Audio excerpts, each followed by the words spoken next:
Welcome to another Foxhole tutorial where I'm covering the Warden vehicles this time.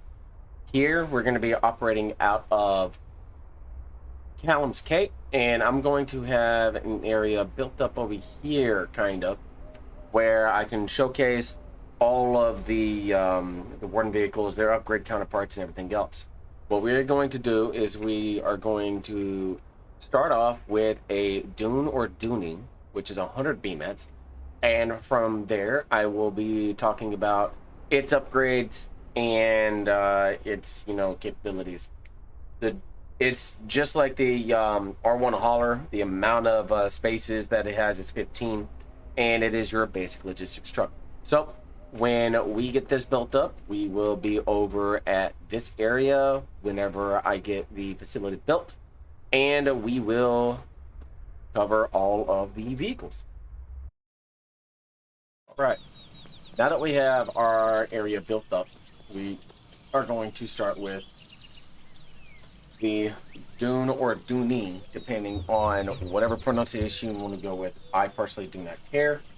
It is your basic logistics vehicle for the Wardens, and it is similar to the R1 hauler or the Colonials. It offers a 15 slot inventory, and it can take petrol or diesel to ensure its mobility. Absolutely has zero armor capabilities, but when you upgrade it on any of the pads, as I mentioned in a previous video with the colonial vehicles, you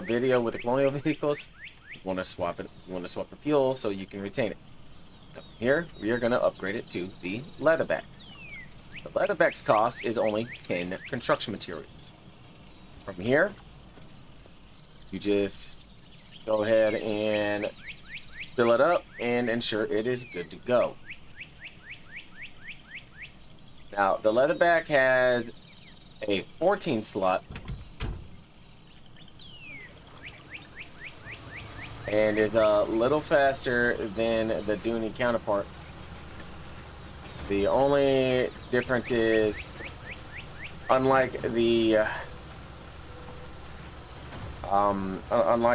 Sisyphus for the Colonials, there is no boost for this. So whenever we return, we'll have another Dunne, and we will upgrade it to the half-track variant, and I will explain further from there. Now that we have our Dunne or Dunne, depending on the terminology you want to go with. Again, I personally do not care. Now that we have this built, we're going to bring it back up to the pad that we were originally on when we upgraded the first vehicle. And we are going to upgrade it to the half-track variant, if you will, as I like to refer to it. But aside from that, it's one of the few vehicles that is a launching vehicle that does very well off-road in supplying the supply and logistics to a much needed front. Come down here, the motor pool, it is the Landrunner. We just got done with the Leatherback. Now we're going to upgrade the Landrunner. And its cost is 10 construction materials, or CMATs for short. And the time to construct it is 5 minutes, but on Dead Branch, it's faster.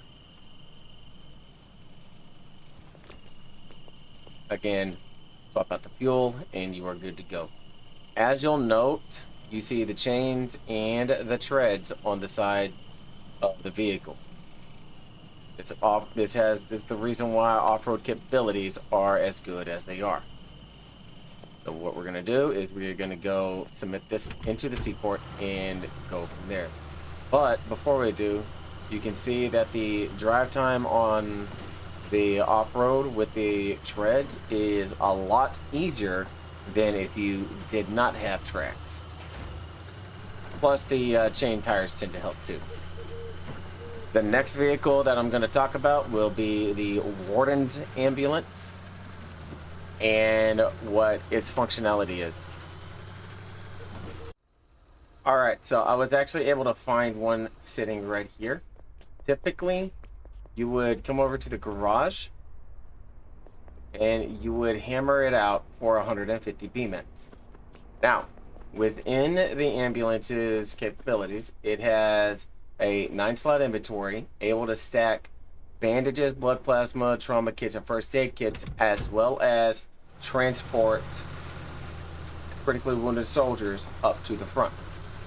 Let's go ahead and get this up to the facility and upgrade it to a fire truck, so that it can go into the seaport as well and continue from there.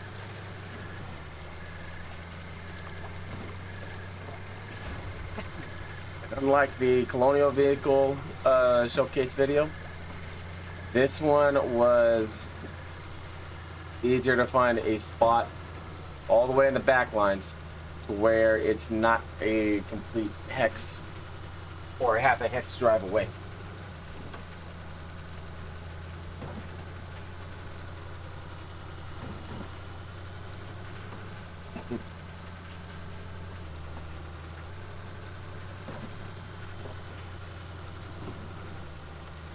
The one thing I am curious on is, you see how this right here is a main road going in, but the town, it's as if I'm driving on like gravel or off-road. I am curious as to why that is the way it is within the specific area. Now, I get if I'm driving off-road or on, you know, foundations, but if I'm on a main road, it shouldn't be like that. So we'll come over here, we'll back it up onto the pad, and we will get this upgraded. So hop out, swap the fuel, come down here, and click the upgrade. How am I missing base requirement? I literally just put it on. Unless I'm too far back on the pad. It requires the responder. I have the responder.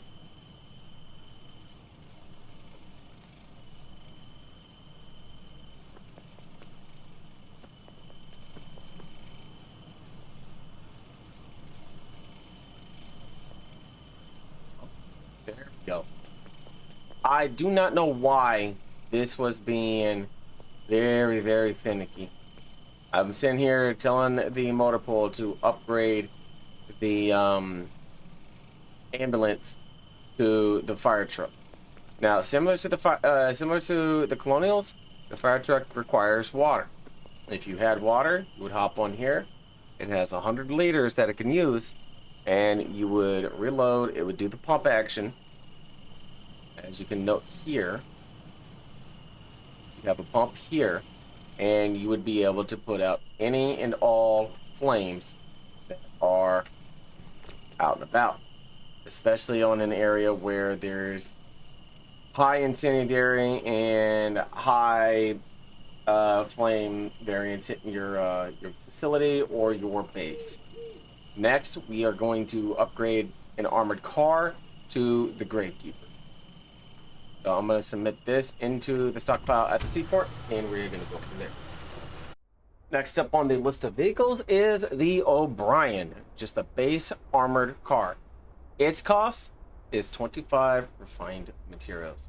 So we can split the stack twice, grab the 25, combine it, and let's build us an armored car. And I will explain its armament as well. Oh wait, I'm in the way. Hopefully this didn't. No, it did not.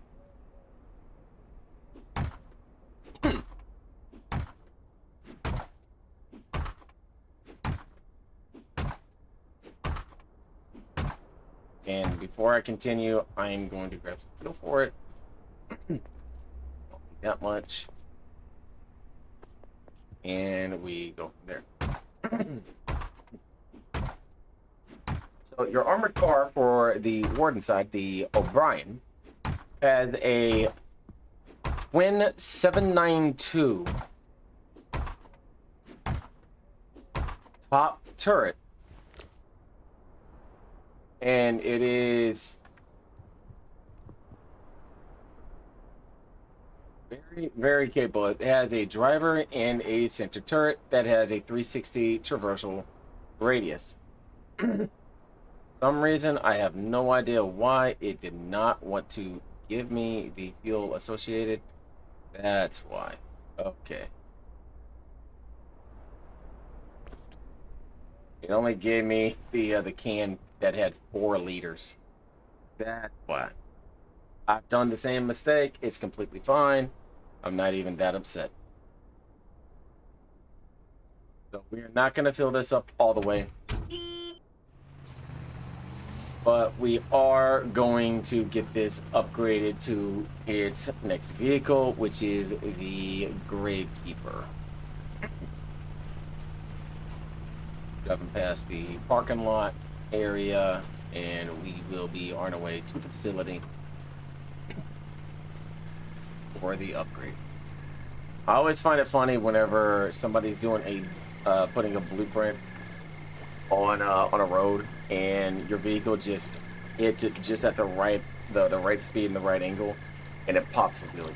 It's even funnier when you're in an Argonaut or a Drummond or even a motorcycle. You just go airborne. And again, in this area, I still don't know why it does if my tires are spinning that I can't get going.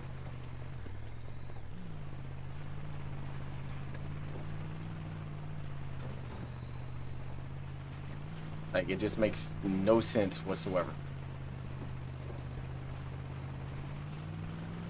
We get about past there, we get a little bit of traction, and now we're technically off-road again. I don't understand it. It's extremely weird.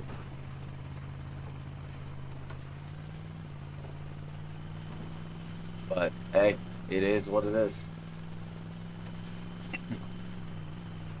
Somebody didn't sink their rails down, and I'm popping off and acting as if I'm off-road.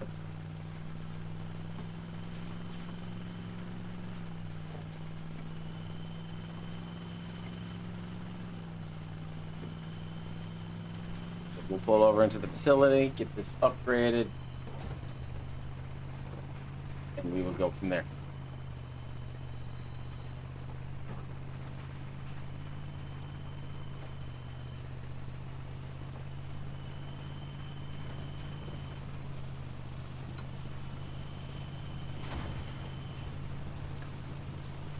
Just go ahead and back it up onto the pad of the motor pool.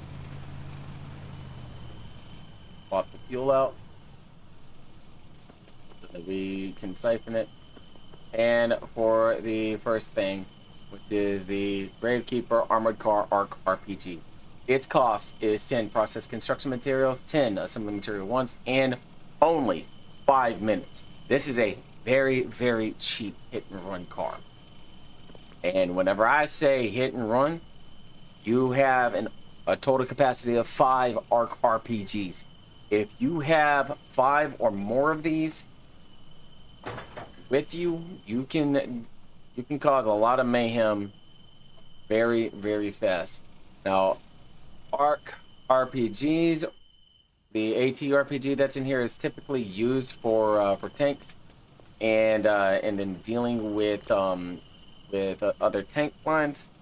But I've also seen that the capabilities of this to be able to slightly PvE and make an opening for infantry in its own doing. So we are going to go ahead and, as we've done with previous ones, submit this to the seaport, and we will upgrade the next one to the Highlander. Alright, now that we have another O'Brien on the pad and the fuel has been swapped, let's go ahead and upgrade this to the Freeman. Or, excuse me, the Highlander. So we did the Gravekeeper, now we're doing the Highlander. This is a tracked variant of the armored car. However, the capabilities are a little better. It has treads, which allows it to move a little better off-road, as well as being a little bit more nimble whenever it is driving. It may have treads and it may have tracks, but it cannot cross over trenches. It's not that it does not have that capability, but it is still able to effectively move very good with ease around on trench lines, or around trenches and off-road. The next one that we will be upgrading to with another armored car O'Brien will be the Wildjack.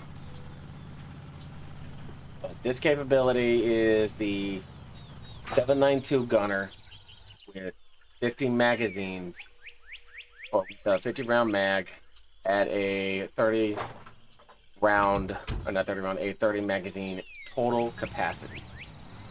So this is an early on infantry style supporting vehicle, especially whenever you have the means to start pushing front. It has very light armor. It cannot brawl against tanks. It can't even damage tanks. So use cautious whenever you have anything. Up next, the Wildjack.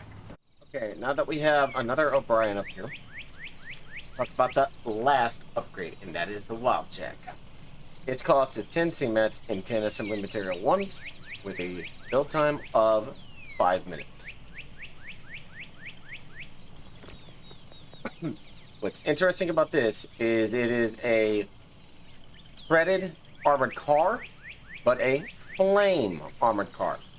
It deals light flame damage, able to put tier 1 and if you have more than one tier 2 structures on fire. It utilizes flame ammo, which is made in an ammunition factory. It has a driver and the turret, and the turret gunner. 360-degree rotation on the torch for the turret. There's no reason why you should not be able to torch your enemy's bases, let alone being able to have a barbecue with the enemy infantry. Very useful, especially whenever you have multiple in a line, in a convoy, and able to be very, very effective when you have a target in mind. Keep in mind though, the ammo capacity is not that great on here, as it has 100, but you only have 5 cans of reserve of the flame ammo. You might be able to light a tier 2 base on fire, but anything higher than that, good luck. But like I said, it's still very, very versatile, still very effective by itself, but multiple can really turn the tide and kind of push the enemy back to a defensive position. The next vehicle that we are going to talk about will be the Knave. When you start talking about armored cars and their ability to have any type of offensive capability, you can't talk about it without mentioning the Knave. At a cost of 40 BMATs per, it is a very, very effective armored car. Otherwise known as a GAC, which stands for its acronym, a grenade armored car. It boasts a semi-light armor capability with the potential to launch tremolas, gas grenades, and smoke grenades as well.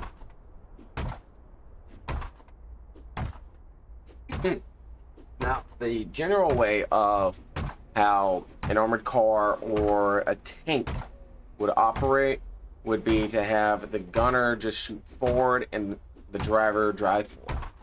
Not so much with the GAC and its upgraded variant, the HAC, which stands for Heavy Armored Car.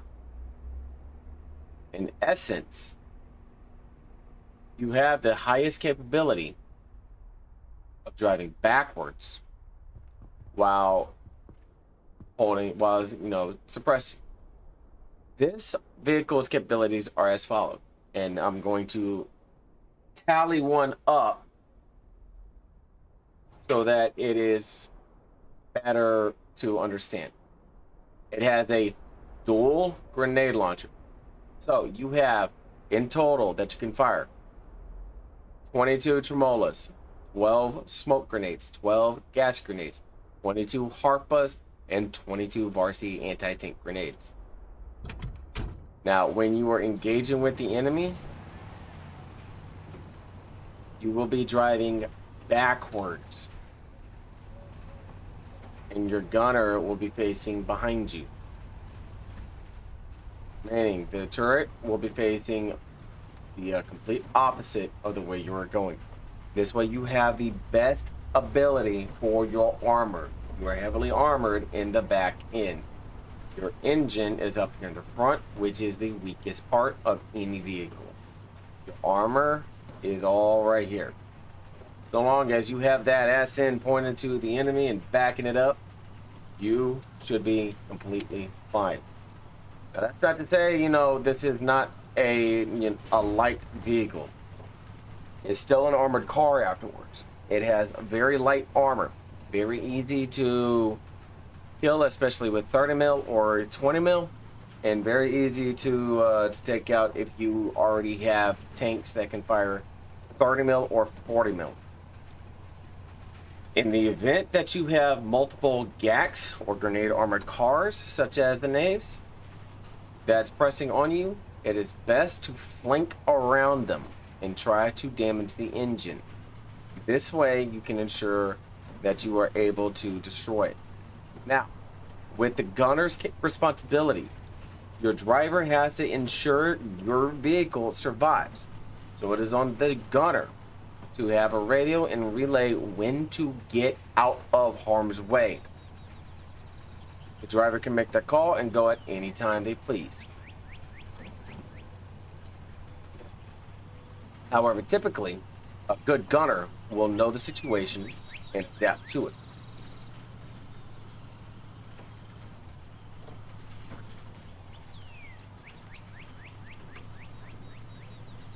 Not saying that, one vehicle is perfect over the other, but some have their preference. I know I have mine, and it'll be up to you to determine for each faction on which one.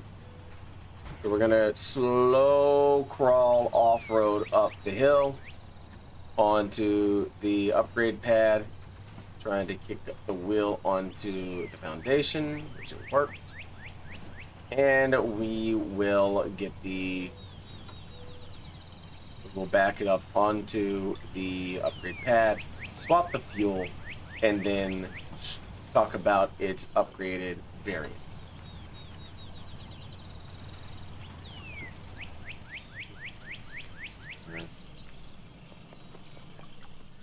Its upgraded variant is called the Freeman, a 40 mil heavy armored car with the capability of 26 rounds, 1 loaded, 25 spare. Your ability to be able to fire at the enemy really depends. You have a max range of 35 meters with this, and the traversal speed is relatively slow, especially in comparison to other vehicles and their traversal speed.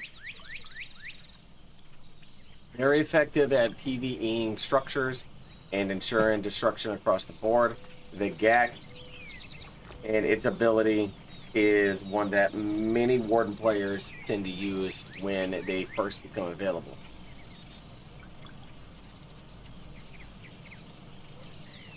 So that takes care of the GAC and hack. Next up, we will be talking about the light utility vehicle and their upgrades that they have. Now we get into the realm of light utility vehicles. There's no exception to this rule when it's the Argonaut for the Colonials. Its counterpart is the Drummond.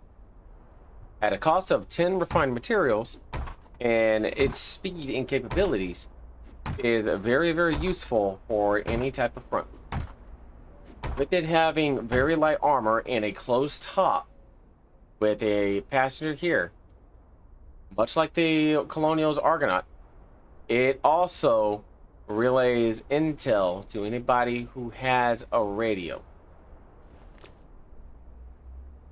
Let's go ahead and get this filled up, and we will 100% take a look at the next vehicle with it, which the Drummond's first upgrade is known as the Spitfire. And this utility vehicle is also good for doing what's known as track switching, where you ride the tracks and you'll switch it over so that the train can go along the correct path.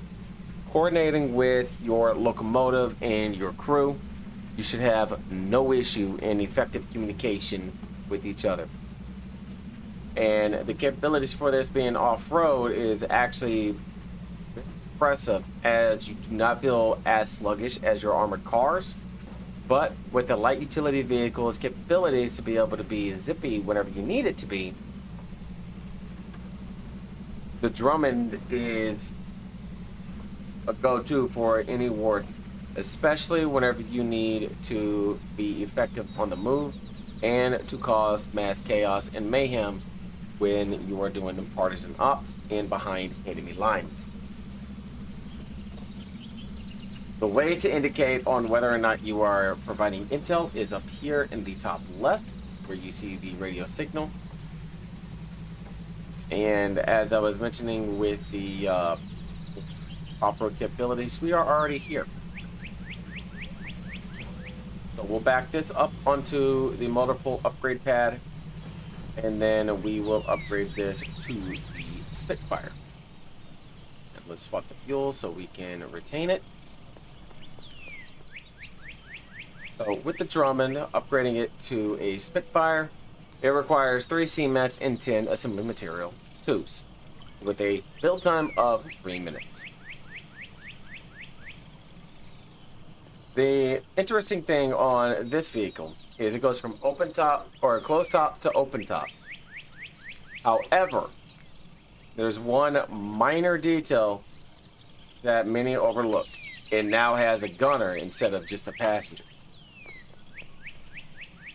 Bolstering 100 magazine capacity along with 2 additional slots, the Spitfire is actually well worth it.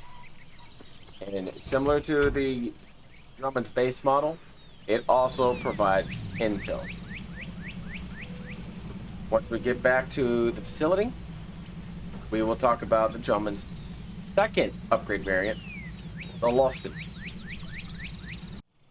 Now that we have another Drummond on the pad, let's go ahead and upgrade the second variant, the Loscann. This is not your typical light utility vehicle. We're going to read the description real quick. It's amphibious light utility vehicle, which means instead of having to drive all the way over here, I can just pull up to the seaport. The duck car, as many people would love to call it, is one of the most efficient vehicles at transporting small groups of partisans across channels of water. Its capabilities rival that of the APC on both the Warden and the Colonial factions. Because of its nimble nature and its ability to be in and out of tight spaces with ease, as well as to be able to be amphibious, there's no reason why you shouldn't be able to outshine most. So typically, you would not be able to do this. But because of the amphibious nature, when they say we don't need no roads, this is what they're talking about.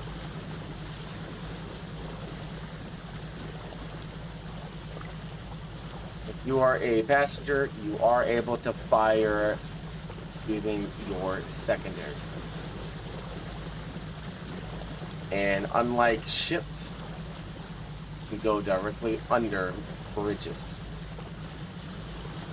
The Loscann's capability is one that is extremely unique. Next up, we will be talking about the Swallowtail and the Duncan's Coin. When pushguns start becoming the norm, we can't forget where things started.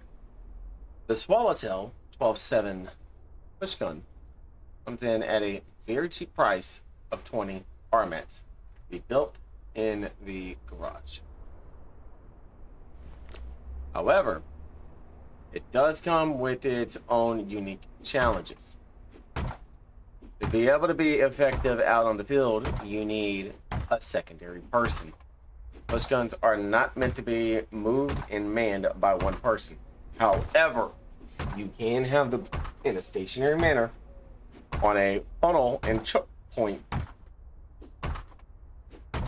to cause the max effectiveness to the enemy as possible. Any logistics truck or anything that has a hitch on the back of it will be sufficient enough to pull it. You back up to where it's at, hold shift, press E, and make sure that you are where you can hitch onto it, which this is not allowing me to for some reason.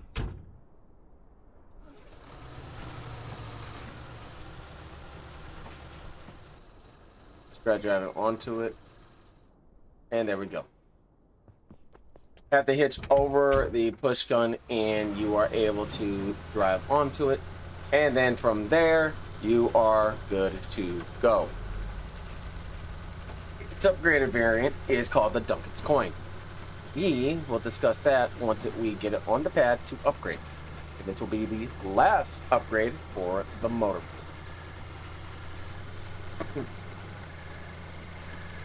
Now, I recommend something that's got a little more torque to pull it, like the half-track variant in Dunne, the Landrunner, so that it doesn't struggle going up hills. Half-tracks are also very effective as well.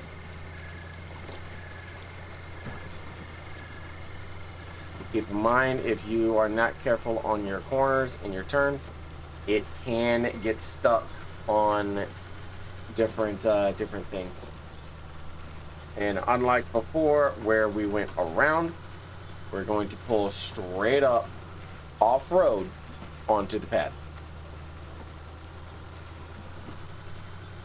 So from here, we're going to take a right and go directly up, because there is a small incline that we can take, and hopefully it'll be much easier to maneuver that way instead of me trying to back this up.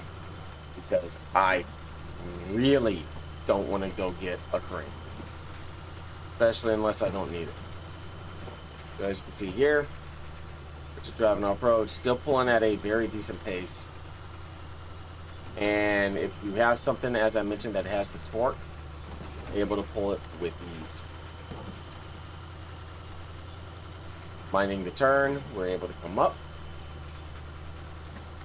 and we are able to get to the pad much faster than if we were to try to back this up.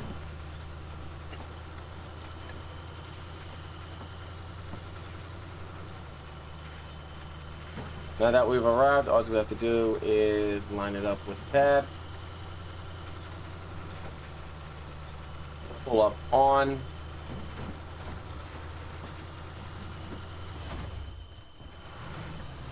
and there's a pole there.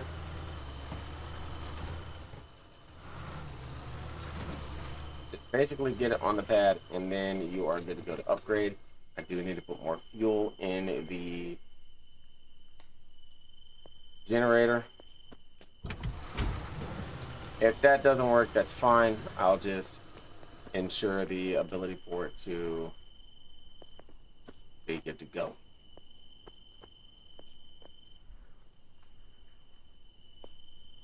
have fuel and the Duncan's coin, and it worked. Okay, the Duncan's coin. It is a 20 mil push gun with a capacity of 30 rounds. It also has frontal armor, much better than the Swallowtail. I cannot tell you the amount of times I, as a colonial player with a long gun, have been able to shoot out the gunner and the passenger of any push gun. Same as when I'm a warden. I have played both sides. It's not hard to snipe out either. And again, anything that has a hitch will be able to pull it with ease. We're going to go put this back into the seaport, or we're going to go put this in a parking lot area, or we might actually just leave it here so that it's much easier to manage and go from there. Once we get back up to here, we are going to be talking about the battery line and their capabilities. Or we might actually go ahead and do the field station. Here's the interesting thing. The harvester, the fabricator, the tumble box, and the lamp loader are all neutral. The only difference is who makes it. So I'm going to drive the truck back to the town, and we are going to work on the scout tank. And I'm going to talk about the King Spire. We're at the town. Let's talk about the Spire, otherwise known as the scout tank. A cheap price tag of 70 Armax. It is the first tank that can actually mow down infantry with ease. Having a driver and a gunner that fires a 12-7. Infantry tend to scatter whenever they see this approaching. It's not without its own drawbacks though. Even though it is a light tank, it still cannot traverse trenches with ease. There have been times I have seen a Spire and its upgraded counterpart, a King Spire, be stuck.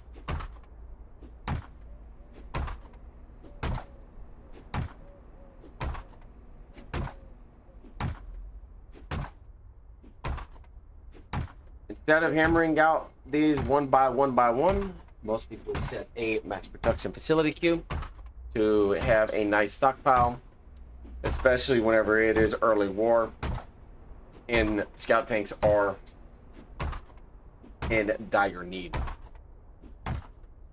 Especially one like this. This one is unique in what it does.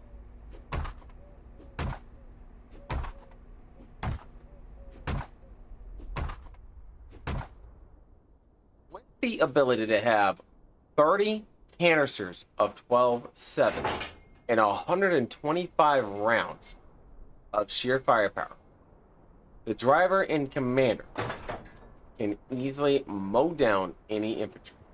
Now, what makes this unique is you see this little circle on the back here? It provides intel to all friendly units. Very, very nimble, very, very easy to use. Hello. Hello.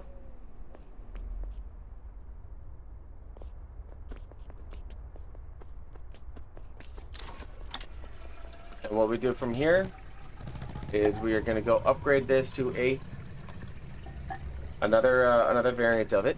And the King Spire, or most people would just call it Spire as its name would ensue. Most would just allow it to be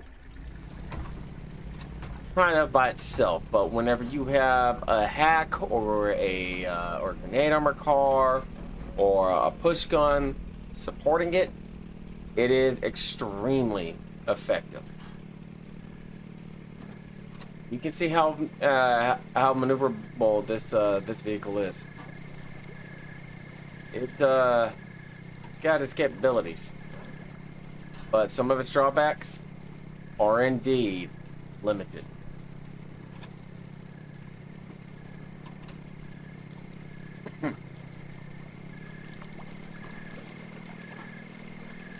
So as before, we're going to just drive directly on the pad.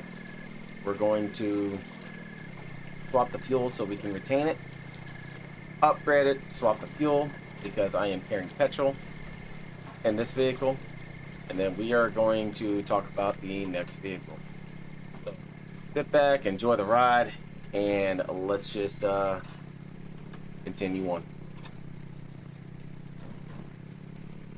Now, unlike the other vehicles that I've done, I'm going to leave this one at the facility for a specific reason. Because the next vehicle that I build will be what I like to refer to as the Elephant, the heavy utility vehicle. And you'll see why I call it the Elephant here momentarily.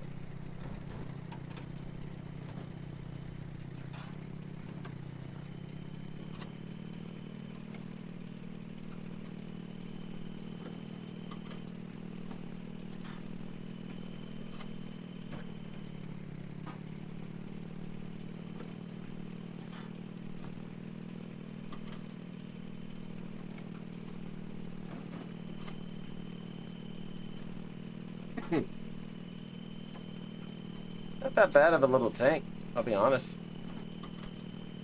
Been a hot minute since I've been in one too.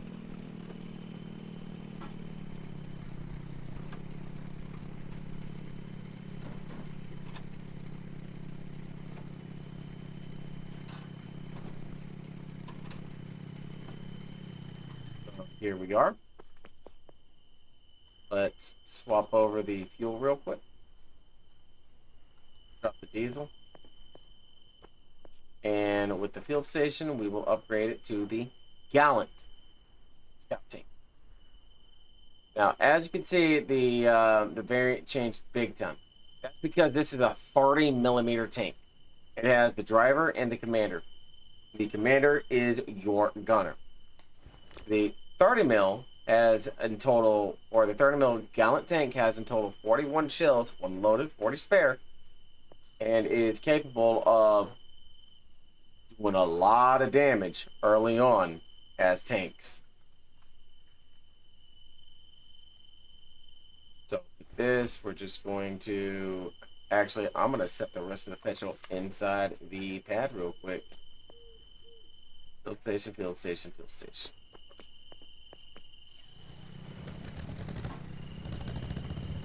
And we are going to move this off to the side. Yeah, there's something very unique about this light tank, and it has to do with its frontal armor. Most light tanks do not have this. They do not have a shield on the front. They typically have them on the side to protect the treads. That's because this light tank's armor is typically not that good, but you'd be surprised of its capabilities in a fight. So the next vehicle we're going to talk about will be the Clifwrest. Now, the Clifwrest is interesting. As I said, I call it the Elephant because the front looks like it has 2 tusks. It is a heavy utility vehicle, but unlike the Touring, the heavy hauler for the Colonials, it cannot traverse trenches. It cannot go on top of bunker structures. It's decent, to say the least. And the whole reason why I'm upgrading this is for 2 solid reasons. The first one being that I need to pull something, and the second one, I need to upgrade this. So I'm going to move the CV out of the way first. going to back it up. And then we are going to go hammer out another push gun. The push gun that I need will be the Collins cannon. Let's go ahead and make our way back to the town, and let's get a Collins cannon built, and we'll pull it with our newly built heavy hauler. And much like the heavy hauler on the colonial side, it has a shifter, but for some reason it's not allowing me to shift because of the game's mechanic or something within that nature. And I do not feel like resetting the keyboard, so I'm just gonna deal with it as such, and we will be at the garage momentarily. Now that we're back at the facility, let's unhitch this, which we are good to go now, and we're going to move this build station rampart. Okay. Let's move the truck out of the way. I'm going to keep this here until it's needed again. So we are essentially good to go to upgrade the Collins 68 AT push gun, which is actually sought out by the enemy whenever it gets going. Now, your rampart, the high velocity AT round. It has 36 shells in total, 1 loaded, 1 reserve. Its max range is 45 meters, and the traversal is really solid. 48.5 to 68.5, 20 degrees in total. It is really, really, really solid. That covers the field station. The next one we are going to talk about will be the tank factory. I will be doing the Firebrand last for a specific reason, and you will understand whenever I get to it. So when we get to the garage, we are going to start with the Devitt light tank. All right, next up is the Mark III Devitt, or the Devitt Mark III. Its cost is 120 refined materials. It is a very versatile light tank and very, very useful on early tank battles. It may be a light tank, but I'm telling you, it fights like a medium. Most people can confuse this with an Ironhide, but if you pay attention to how certain variables are on this one, then you can actually understand the difference between a regular Devitt and an Ironhide. And same thing with the 40mm tanks, like the cruiser tanks. The 40mm versus 30mm, there's a couple of details that you need to pay attention to. It's pretty much it.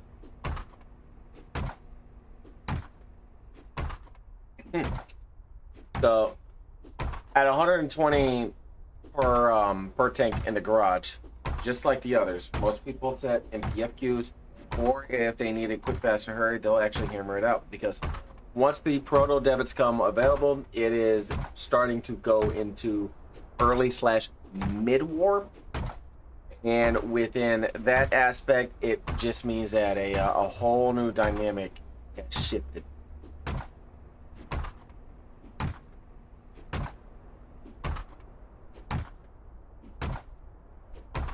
With that dynamic shift, it shows that the war is progressing at a very, very interesting pace.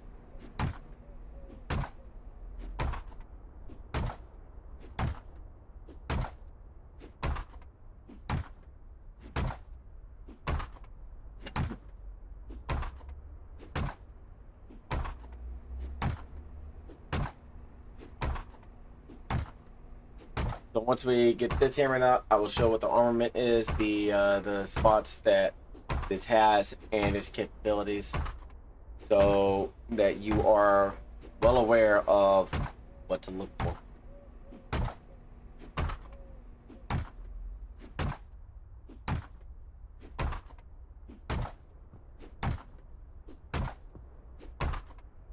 One and 0.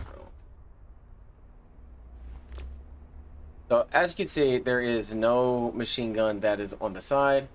That is due to, or on the side or on the front, that is due to it having a 40mm cannon. It can hold up to 36 rounds, 1 loaded, 35 reserved. And once we get this filled up, we're going to head over to the tank factory pad, and we are going to upgrade this to the Ironhide. It has a driver, a gunner, and a commander. The commander sits directly above the turret gunner. The Devitt is pretty nimble, as it can poke in and out of tank lines when you need it to, as well as flank an enemy tank line when they least expect it. I do apologize for the poor driving. My arm has been hurting for the past couple days, but it should heal up pretty soon.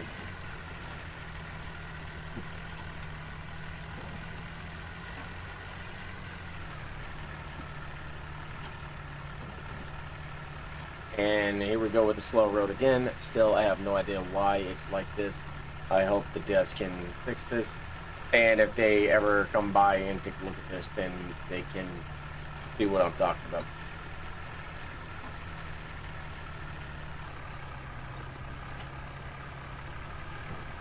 For the most part, it feels like I'm primarily driving off-road there.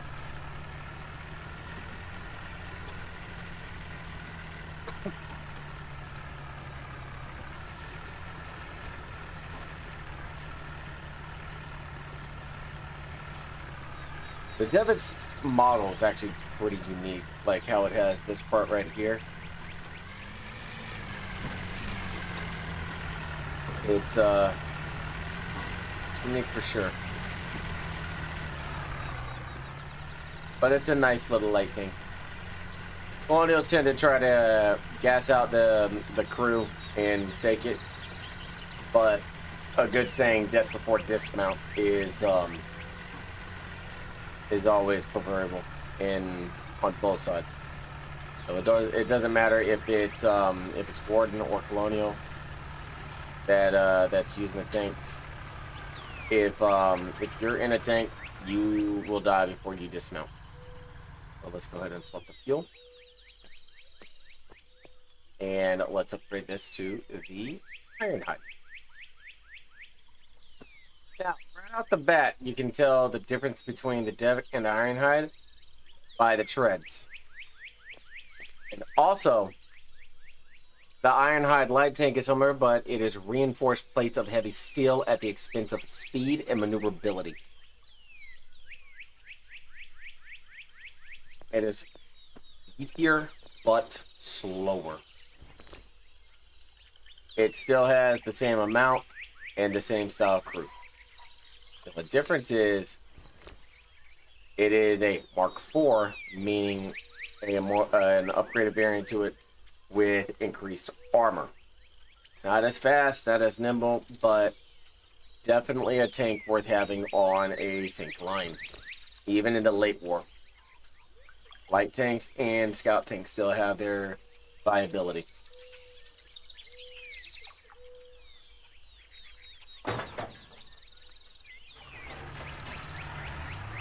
And you can see the speed difference in comparison. Let me get on the road so you can see.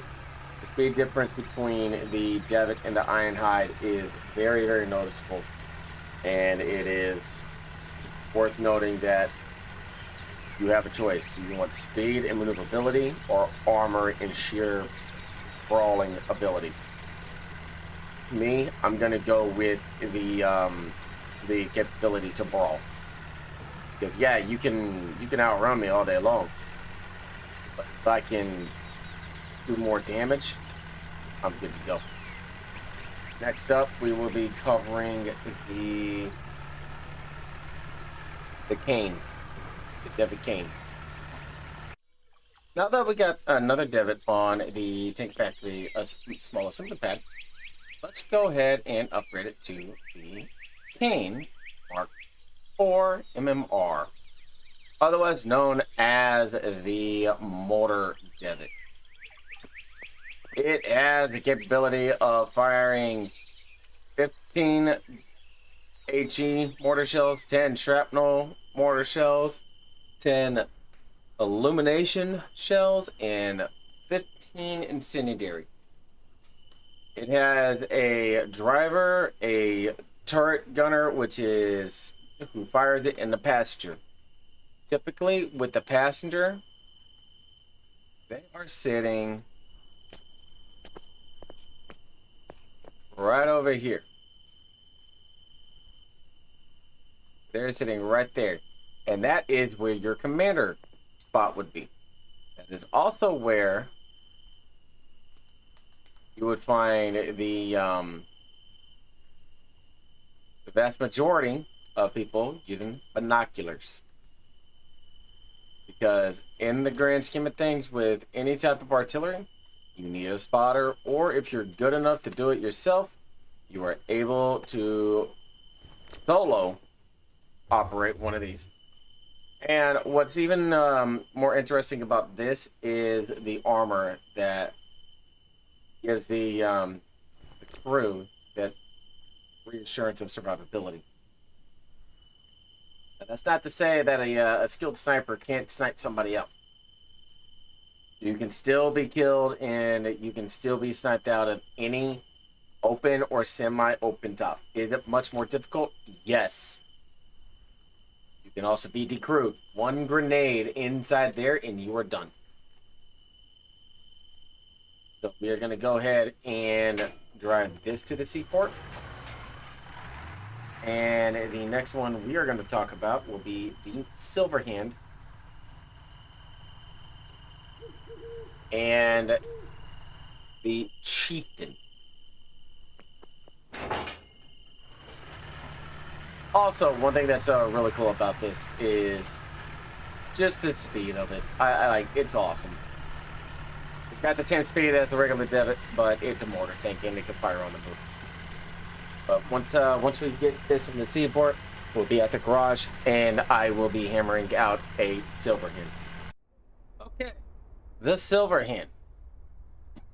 Its cost is 155 refined materials. So let's go ahead and do this. Split. 2, 3, 4, 5. Split. Grab that, and we are. Now, one thing I can tell you about the Silverhand is its capabilities is unmatched. It has a driver, a commander, a 40mm gunner, and a 68mm gunner.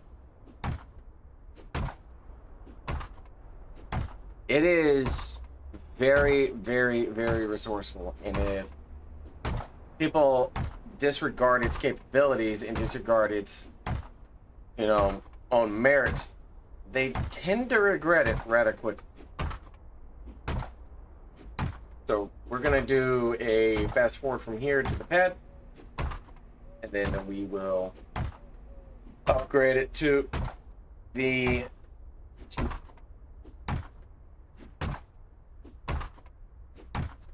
Actually, I take that back. Once this is done hammering out, then we will take a look at the armament and take a look at the spacing slots if there's any. So this is the part that I'm going to speed up. Now that the Chieftain's finally hammered out, it has one spare slot, and both can hold up to 36, one loaded, one and 35 in the reserve of each 40 and 68mm shells.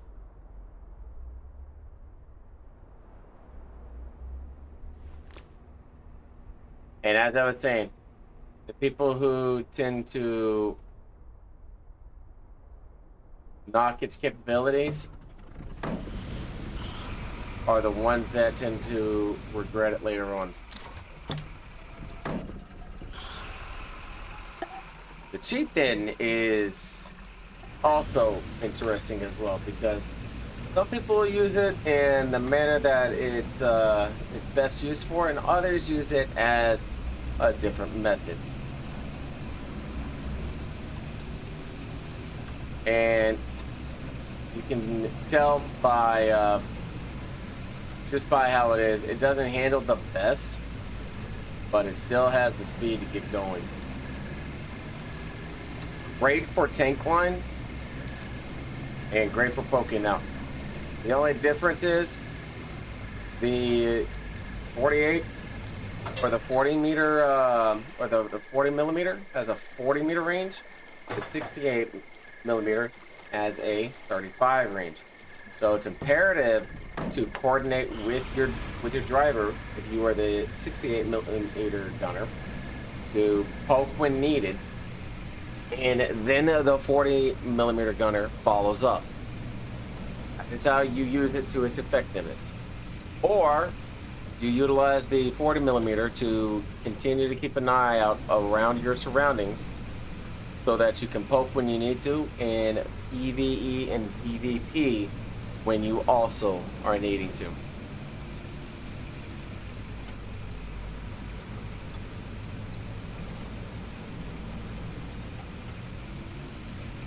And I'm just going to go ahead and say this. I'm glad I chose the location close by, so that it's not that far of a drive away. This is much better in location than what I thought.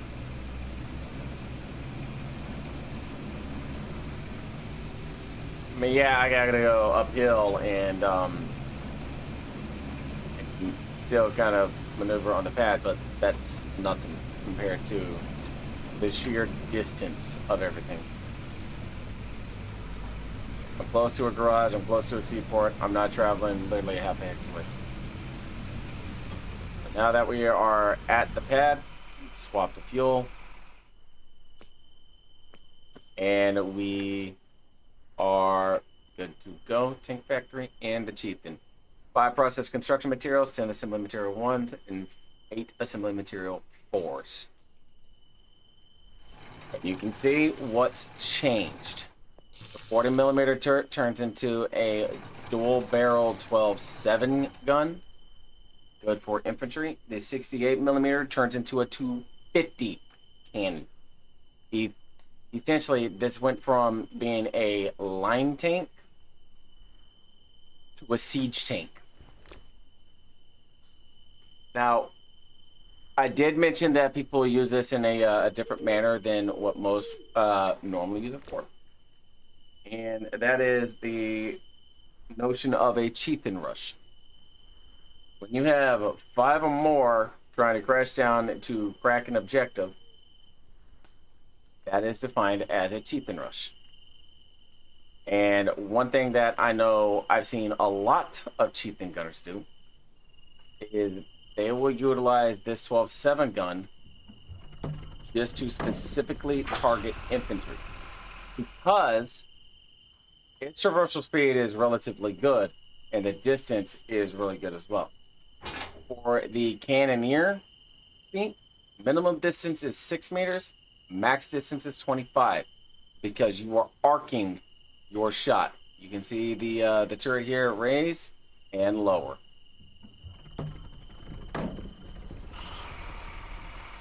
Next one we're going to talk about will be the Highwayman.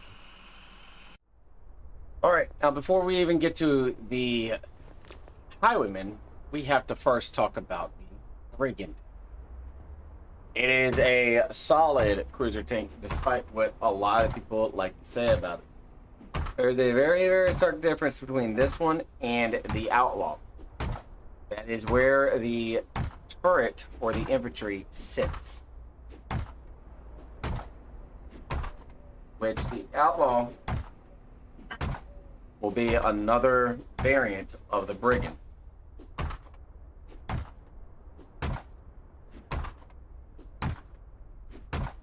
So we're going to speed things up here. Once I'm done hammering this out, we will talk about its armaments and showcase everything that it has. Now that it's done being hammered out, it boasts 60 additional shells with 3 shots. It is a triple 30 mil shot. It also can hold 40 magazines of ammo. And most importantly, the machine gun for the Brigand is on the top, making it a very easy target for snipers and everything else. And I can tell you, if you're going to be on here, you might want to wear a heavy flak vest or your knight's armor, if anything. And another thing about the Brigand, it has a boost. All cruiser tanks on the Wardens have a boost. The only vehicle that the tank that has a boost on the Colonials is an upgraded hatchet called the Niska. That's it.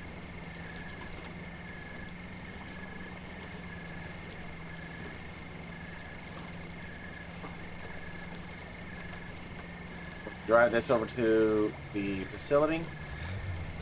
We're gonna get it going. The longer you hold the boost, the more it drains the fuel, but the faster you will go. You see it's in line with the G. And it's ticking down at a much faster rate.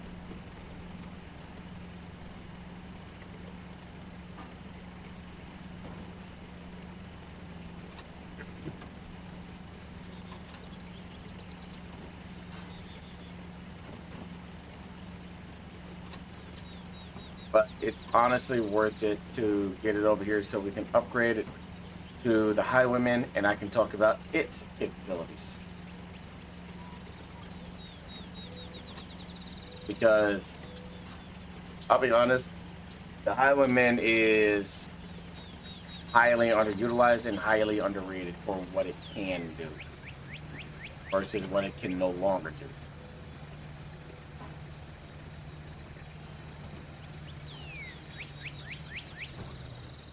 Now on. Want the fuel. Also, no, I was wrong. So, factory and a Highwayman.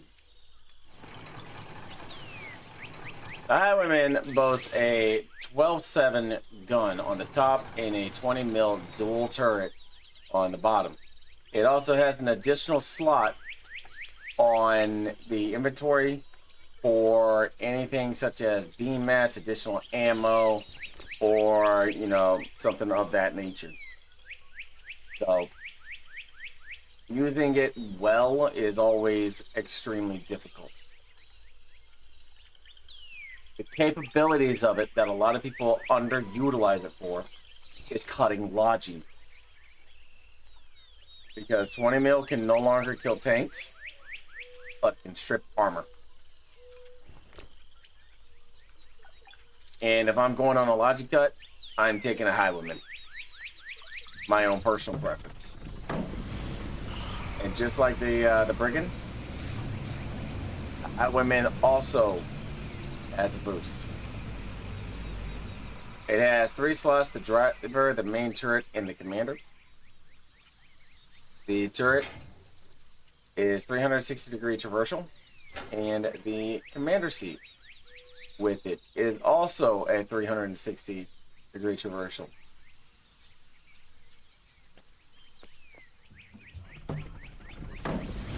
Next up, we will be talking about the Outlaw. For the tried and true with cruiser tanks and their capabilities, nothing compares to the Outlaw. Its capabilities are extremely versatile. boasting 45 meters of range with its main gun.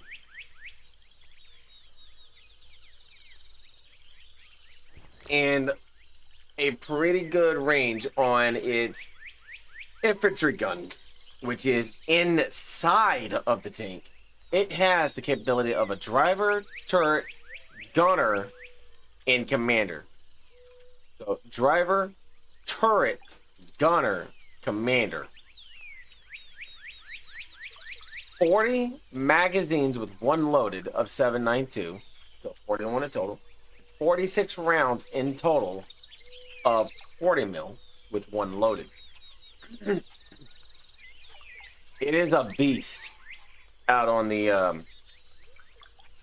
battlefield. The next tank that we are going to discuss will be the Widow. Quite possibly one of the most armored tanks that the Wardens have. You will understand why. When we are at the garage, we will start the hammering and go from there. Alright, quite possibly one of the beefiest tanks coming in at 160 armet is the Noble Widow. Otherwise referred to as the HTD. 40 meter range with a 68 millimeter cannon. And it potentially has around like 5 to 7.5 additional meters of range because of it. The range on the effectiveness does not start until the length of the barrel is that it's in. So at the end of the barrel right here is where the range starts. By far, one of the strongest vehicles you can go toe to toe with in a tank line. Even when tracked, it is still deadly. The traversal speed is extremely slow. And the overall speed of it is even slower. What it lacks in speed, it makes up in sheer, raw durability of armor. In essence, you are an armored casing gun that's able to withstand a lot.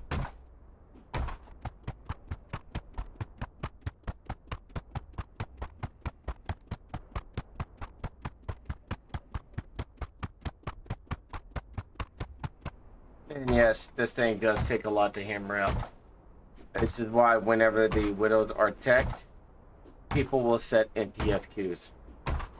People who hammer this out in the garage are typically out of their minds. But for the sake of this tutorial, I'm okay with losing my mind. Now, this is when you want petrol over diesel in this. I want you to see how slow this thing moves. 51 rounds with one in the chamber. 40 meter range. And you can see what I'm talking about with the traversal. Going to 14.2 to roughly around 50-ish meters.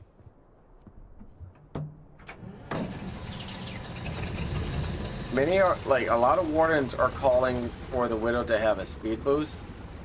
And even I have to agree with them on this. It is extremely slow.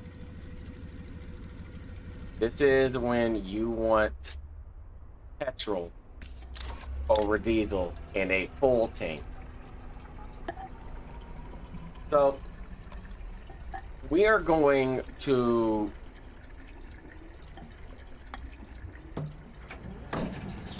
meet back up at the facility to upgrade this to by far one of the funnest tanks you could ever hope to use.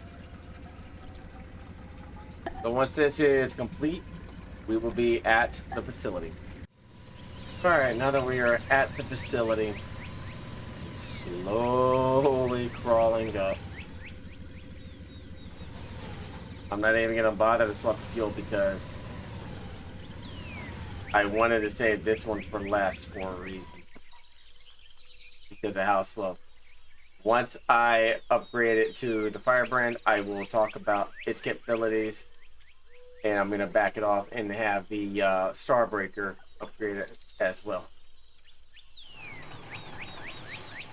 So your Firebrand Flame HTD is a heavy flame thrower tank. Much like the Widow. It is extremely heavily armored and extremely painfully slow. Excellent for lighting anything on fire. It can house 10 additional flame ammo.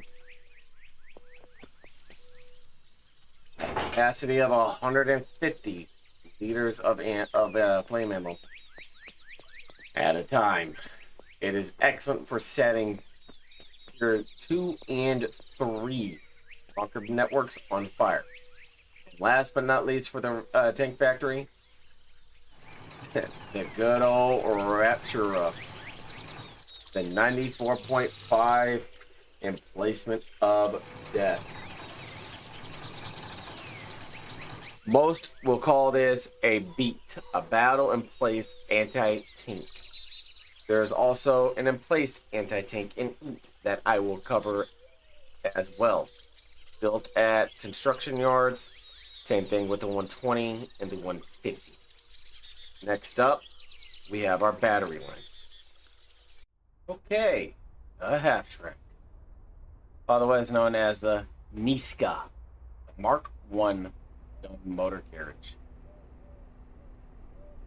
Its base cost is literally only 60 armets.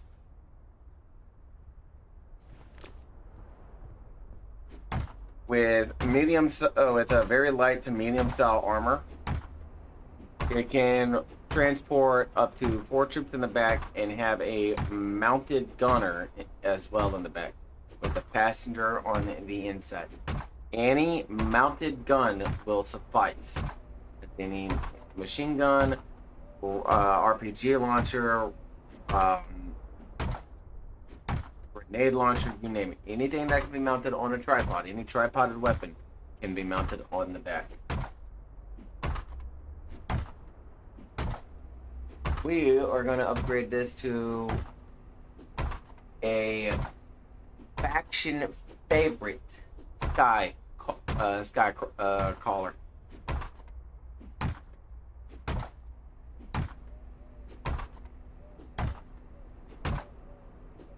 With it being a half trek, obviously you know that it means that there are front half wheels, the back half treads. Unlike other armor, it cannot go over trenches. But has the off-road capability to more than make up for it. The speed of it's pretty decent, and the versatility of it is also really good as well. Again, any mounted weapon will suffice.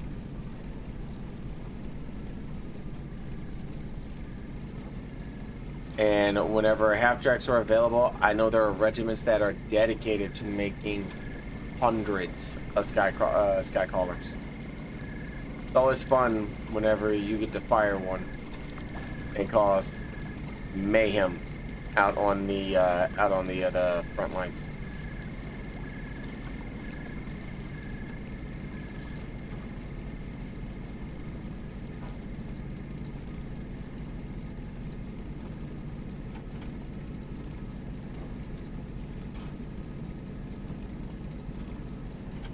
Half tracks are notoriously used for keeping infantry pinned down.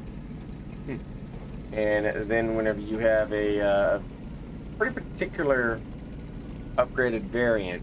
It can cause infantry to shift focus and come up with a better solution for it.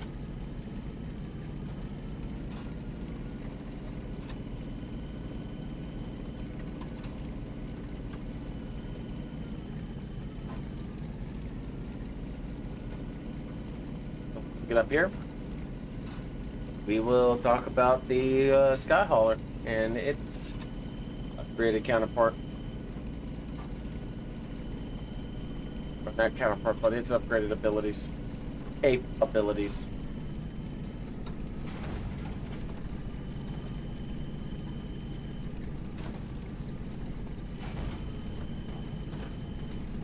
Noisy.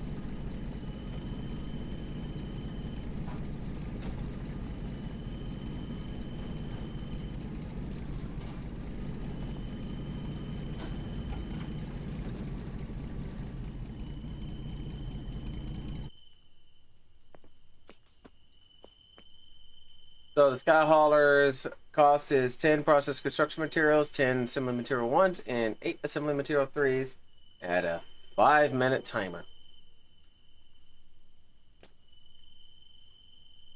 Now with it, it takes 4C rockets.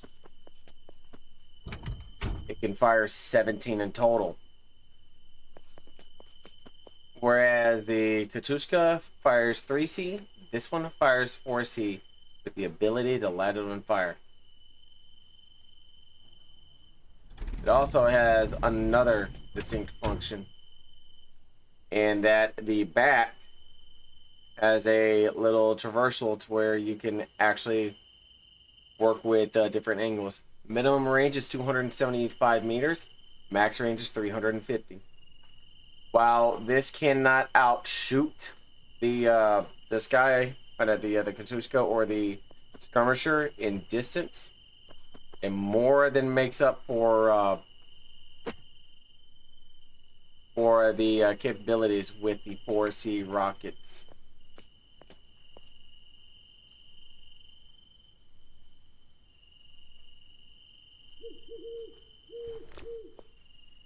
If you have any of these available to use, I highly recommend it because it's worth it.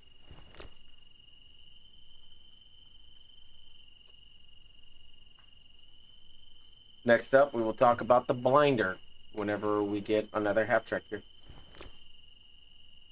One more thing about the Skycaller is I can assure you Colonials try to capture at least one. Alright, we have another half-track on the pad. Now, what happens when you take a normal half-track and you give it a big freaking turret? Well, you get a half-track that has a 68mm shell. The Niska Mark II Blinder is that. Boasting the ability to have a driver, a passenger, and a gunner. Its max range is 45 meters. Now, I will say the traversal is kind of but it'll do the job of what it needs to do. Now, keep in mind it is semi half open top. So if the gunner is not paying attention to what's going on, he can indeed get shot out. Now, I'm not going to grab another half-track and come over here to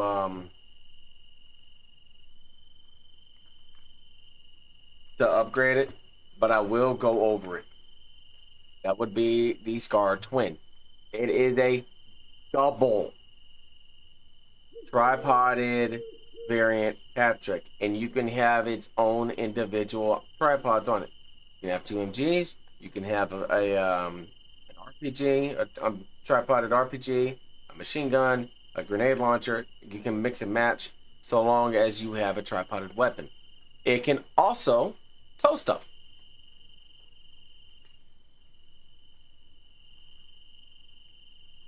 I think, yes, it has the tow hitch icon. It can also tow. So with that, let's go put this up. And next we will talk about the Jester.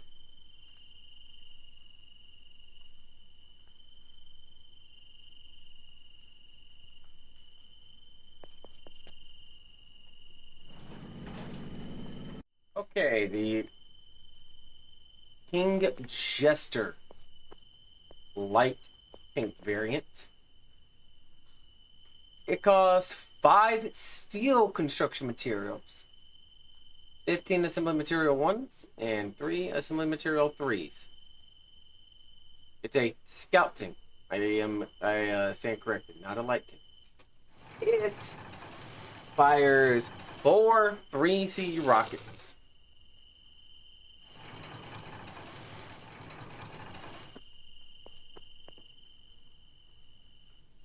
Excuse me, 4 shatter missile. What does that say? King Jester then with 3C. That label's wrong. It fires shatter missiles, not 3C. Here you can see the 4. Minimum range is 20 meters. In order to deploy it, you have to deploy it from the driver's side, which it has the platform which loaded up there. And there is no deviation with the Asman. Max range is 40 meters. Minimum range is 20 meters. So it is essentially a breaching style scout tank.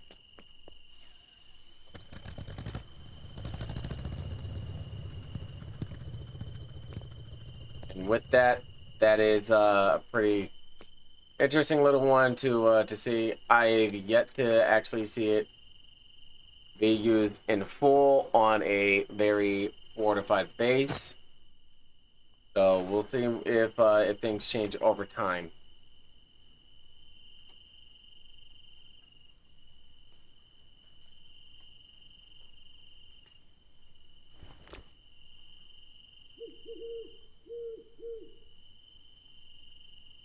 Its crew is a driver and gunner, and it looks like there's a spot for the gunner to essentially have his head popped out, but you would still want a spotter to relay coordinates to you, so you're not in the dark and firing blind. The next one will be the Squire.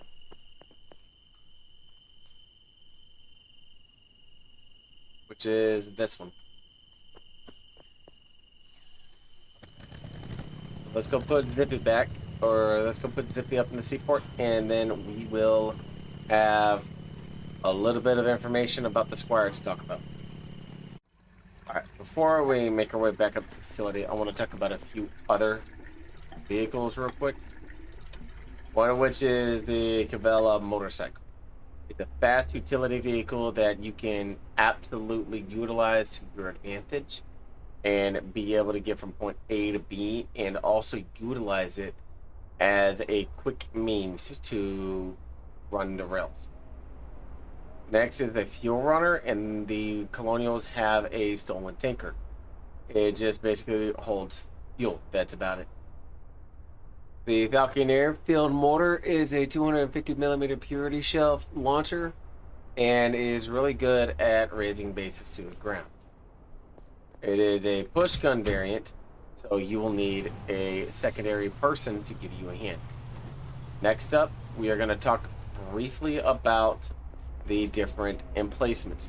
You have your emplaced anti-tank. It fires a high velocity 68mm shell. It is used in defensive situations and placed in an octagon at bunkers. Sometimes placed up high where it is needed for better range and better overall defensive capabilities. Next, you have your snare trap. your EMG emplaced machine gun. It is a 12-7 double barrel machine gun that will mow down infantry. Next, you have your Lariat 120 millimeter gun. Its effective range is between 100 to 300 meters, depending on the wind. And same thing with your 150 millimeter gun. Your 120 costs 35 RMATs, and your 150 costs 175. That's a pretty big increase for a much larger shell. Briefly wanted to talk about that.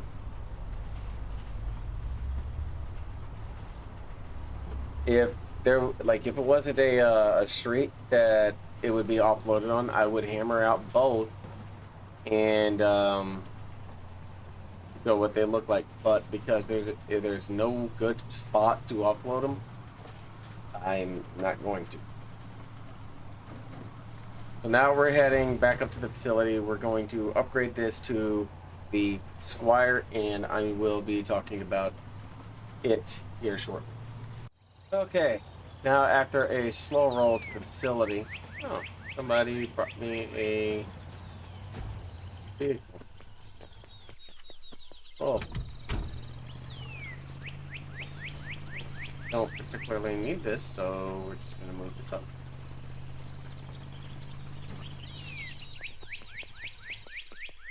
After a slow roll through the facility, we're going to put this on the pad, and then we'll get it more centered. This way it'll take it.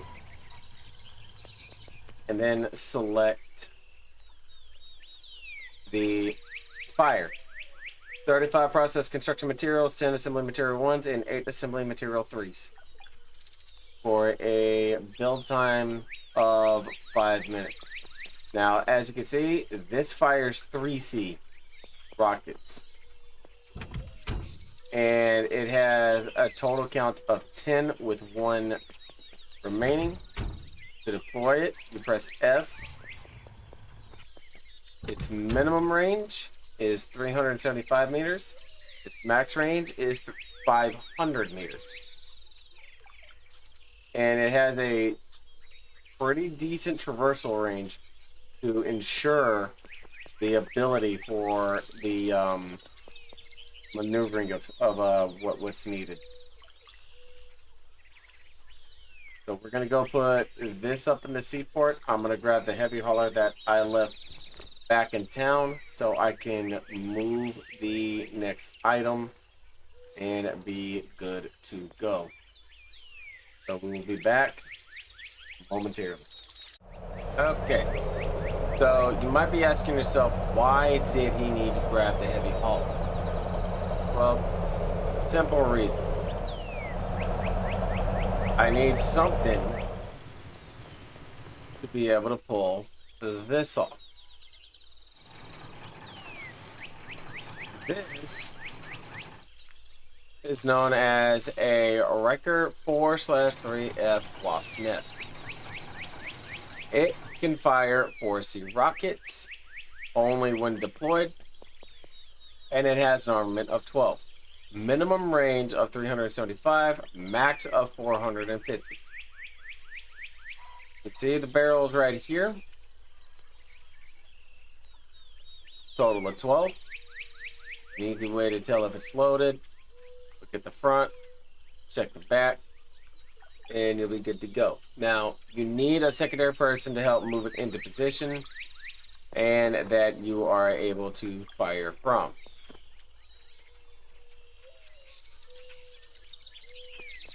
It's actually a really cool little push gun to use, if I'm being honest.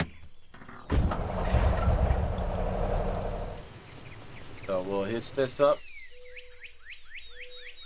I'm not standing on it. There we go. Okay, maybe I was standing on it. And then last but not least in the battery line is the AA gun.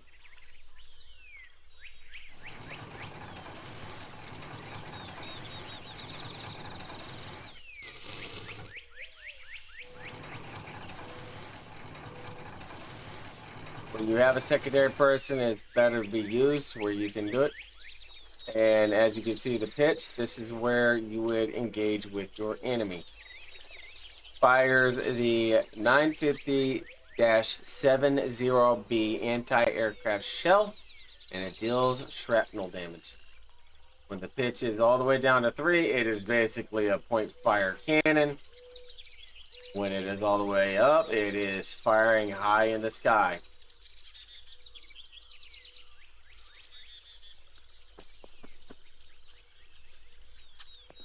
So yeah. And right here, the secondary, this is how you would be able to see where things are firing from. Let's take a look at if I was to raise the pitch up to 40, if I can see that. Which I cannot. So if you are in the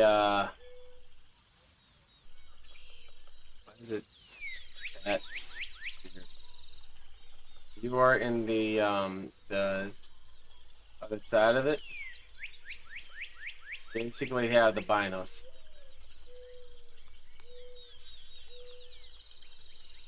Which, honestly, that's how AA crews would do it. That covers everything on the battery line. I do need a Brigand for one specific style vehicle, and that would be the Thornfall. So, I will be back with a Brigand. Okay, now we are here at the weapons platform, and we are going to talk about all three at once. The Thornfall, otherwise known as the Bone Law. The most dreaded thing that colonials hate.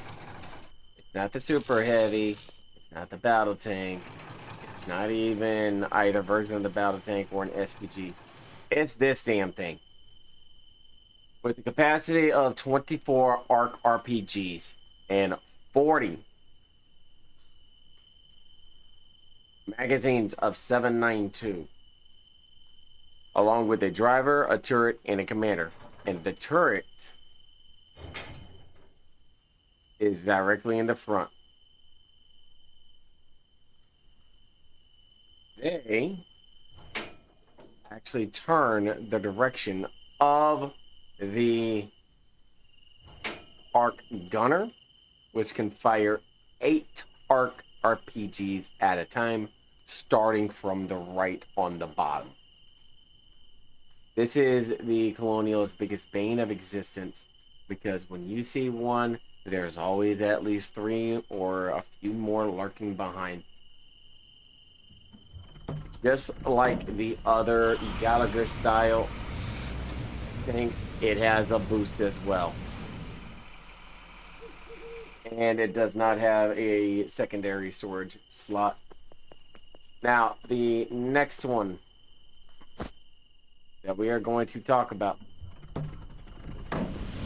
is what a lot of people will reference as the STD.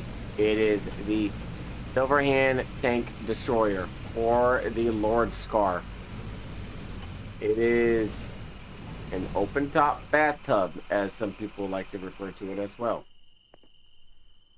The Thornfall, 60 process construction materials, 10 assembly material 1s, 15 assembly material 4s, and 15 assembly material 3s. The Lordscar, otherwise known as the Silverhand Tank Destroyer. It can use diesel or petrol as fuel. People tend to get it confused and like, oh, it has to use oil or heavy oil. No, it is diesel or petrol. Its cost, 40 steel construction materials, 25 hazmat 2s and 3s. It has a driver, a cannoneer, an engineer, and a passenger. Typically, the passenger will be that individual that will call out any tanks that they see up ahead. The engineer is responsible for loading and repairing the Lordscar whenever it has fired or has taken damage. Obviously, the cannoneer has the job of firing the gun. With a range of 40 meters, it fires a big, bad 94.5 shell And as I said, it is a point fire weapon because you only have 4 degrees of traversal. With the capacity of 12 rounds and also one loaded for 13, it is an absolute menace, and it is kind of nimble if I'm being honest. This thing is a nightmare for light and medium tanks. And last but not least, the Stockade. The Stockade costs 15 steel construction materials, 20 assembly material 2s, and 15 assembly material 3s.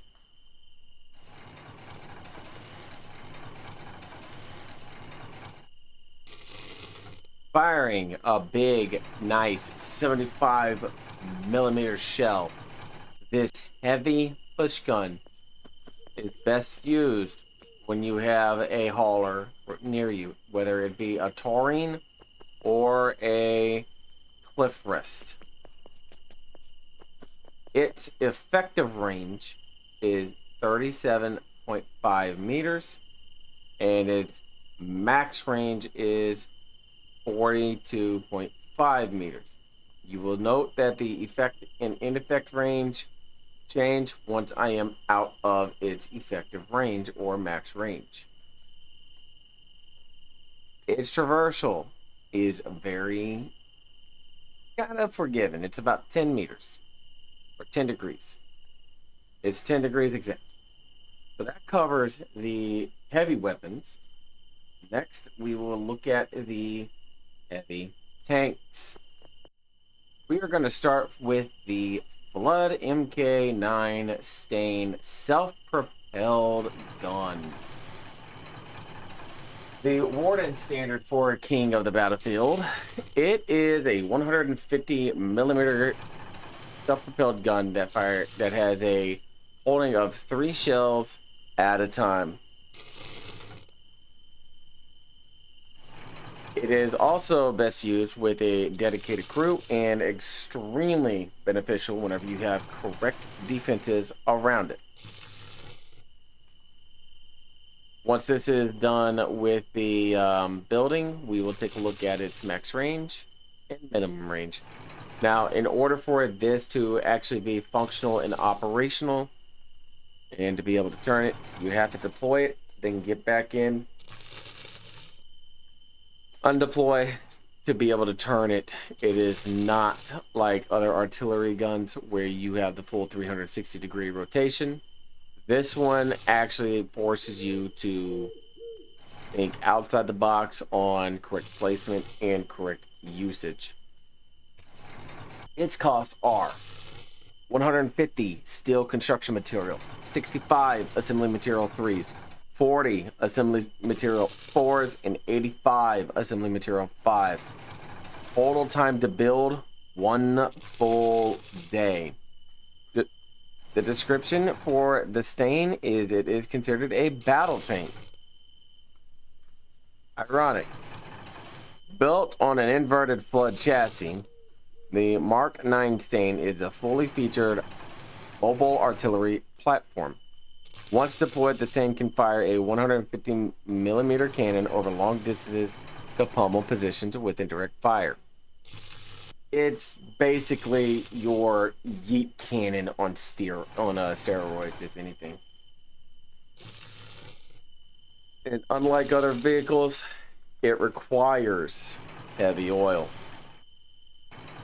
We are coming to where it should be finishing, so let's just get ready. And you can already kind of see the layout of it on how heavily armored the surrounding area of it is. Snipers are not able to shoot them from the side, but rather the back. And no good artillery crew is ever fully exposed. As I mentioned, it can fire 3 at a time, or hold 3 at a time. When you are in, you press F to deploy. Come over to the engineer slot where you can load and unload. And the cannoneer, minimum range is 120 meters. Max range is 250.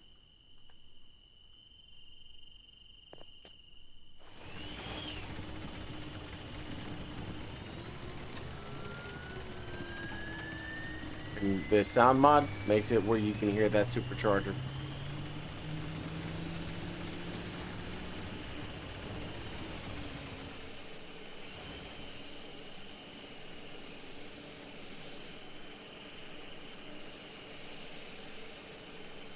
Once deployed, you can see the ramp right here, or the platform where it will be more stable and you are able to rain hell on your enemies. Next up, your Flood Juggernaut Mark 7 Flame Battle Tank. Its cost 40 steel construction materials, 65 assembly material 3s, 30 assembly material 4s, 45 assembly material 5s. Total time to make 22 hours. Description: the Juggernaut is a heavily armored Flood variant fitted with a heavy flamethrower turret that fires an advanced adhesive propellant. Its shoveled-like treads may hinder top speeds, but this beast is quite capable in extreme weather conditions. Indeed it is. And that Flame BT is nuts. And you can see what it was talking about with the treads. How it has these little lips on the other side.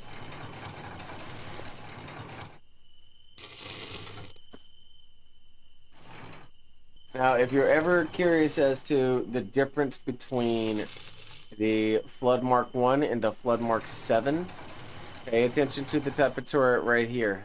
This is the flame, where the flame is. It is on the left-hand side of the tank. So if you're looking at it this way, it'll be to your right, but the tank's left. One thing I will note with this is I have seen multiple tank lines include this particular battle tank, because it is a hell of a deterrent whenever you're speaking about keeping infantry away. If you really want to be effective with your tank line, have 2 flame BTs on your flanks. Typically you wouldn't have it, but with a flamethrower, you can essentially nullify any enemy's approach, because nobody's gonna want to, you know, be burned to death. I know I don't. And this is almost done, and we will look at the total armament and capacity of it. One thing I really like of this is how it looks like there's platforms where it can aim off of. So it can fire, or it can hold 16 total shells, 1 loaded, 1 reserved. 11 total cans of flame ammo, 1 loaded, 1 reserved. It has the driver, the center turret, the front gunner, the commander, and the engineer. The center turret is your big boy gun. Your front gun is your flame ammo. This is what I'm talking about with it keeping on your flanks. Your max range is 35 meters, and it has a 360-degree traversal.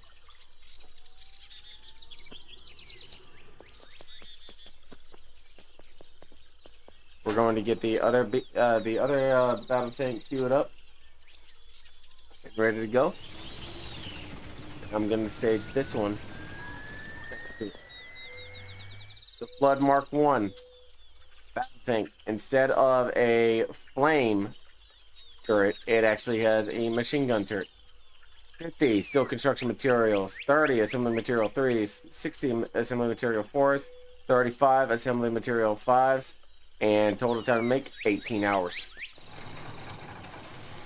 So about the same size, but the cannon on it is a little larger for the SPG, but well worth it.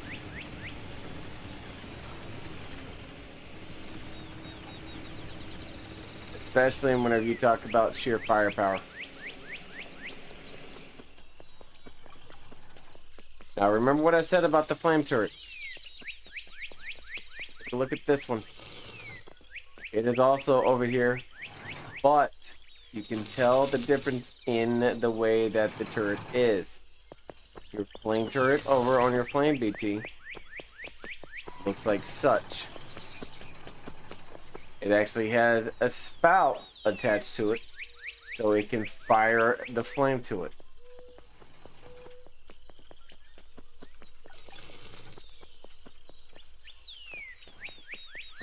This has an actual machine gun, not a not a flamethrower. It's for those who are just getting into voxel and learning about the vehicles. It's not easy to spot right off the bat. It takes time. It takes, you know, a little bit of skill. It takes understanding of your enemy's vehicles. So being able to understand what each vehicle is and what each vehicle's capabilities are, it just takes a lot of time and understanding and skill. You're not gonna know everything within the game. I didn't know everything within the game.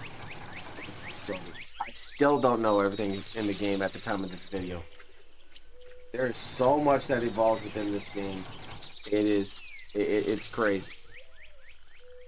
And here's the description. A heavy-duty battle tank with thick armor plated and destructive firepower. The Flood is fitted with a 75mm turret and a front-facing 12.7mm anti-infantry machine gun. The heavy armor limits top speed, but in exchange, it can take a lot of punishment. Similar to the Flame BT, you have the driver, the big boy cannon, the 75mm, the front turret right here, the commander and engineer. Same distance on the gun, 75 meters.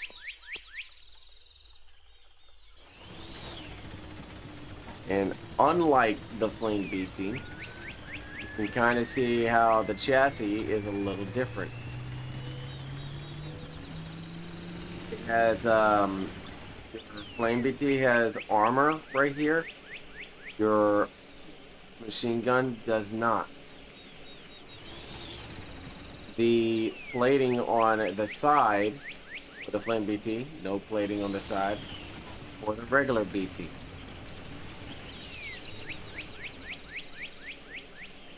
And now the biggest tank that I've seen in the game, the Predator Mark III super heavy tank. Total cost 275 steel construction materials, 105 assembly material 5s, 105 assembly material 3s, 95 assembly material 4s, and 3 rare alloys. There's so much in this tank. It is ridiculous. Total time to make 2 full days. And now that it is done, we can look at everything that this behemoth has to offer. In sheer size alone, it is larger than the Ares, but whenever you're talking about maneuverability, it's not that great in comparison to the other super heavy. It boasts the following armaments in total: 19 94.5mm shells. It can hold up to 60 tremolas, 40 smoke grenades, 20 gas grenades, 80 harpa grenades, and 60 Barcy anti-tank grenades. The following seats are Driver, Gunner, Grenade Launcher Front, Grenade Launcher Rear, Engineer, and Commander. When I say this thing is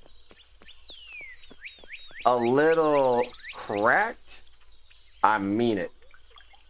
Wardens love their super heavy. Collies tend to say there's just no comparison to it because the Ares fires a dual 75mm shell. There's no PvE capability with it, or PvP capability with it, that it also allows PvEVP, or you know, it to be able to kind of withstand and fight off infantry. The Predator has that ability with just the gas grenades and Harper grenades alone. Even whenever you are running low on the 94.5 shells, you can rely on your Grenadier slots to fire off the Varsies.